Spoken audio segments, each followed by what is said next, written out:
طرف بھاگی، مگر دروازہ لاک پا کر لٹھے کی مانند اس کا چہرہ سفید پڑ گیا۔ اچانک دماغ میں گزری رات کا منظر فلیش بیک کی طرح چلنے لگا۔ کتنا کچھ دیکھنا پڑا تھا اسے ایک ہی رات میں، کس طرح اس کے اپنے ہی گھر والوں نے اسے دو کوڑی کا کر دیا تھا، اسے بد کردار کہہ کر، اس کا کردار مشکوک کر کے برستی بارش میں گھر سے زبردستی نکالا تھا۔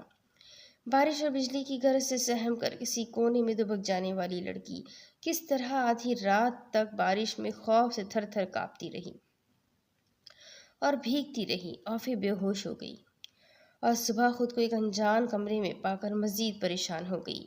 کیا اس کی زندگی میں پہلے ہی پریشانیاں کم تھی؟ گھر والوں کو یاد کر کے ایک بار پھر سے متواتر آنسو بہنے لگے۔ کون ہو؟ کیوں لائے ہو مجھے یہاں؟ لا کر قید کیوں کر دیا ہے؟ وہ دروازے کی طرف دوڑی اور چیخنے چلانے لگی، مگر کوئی نہ آیا۔ مسلسل چیخنے چلانے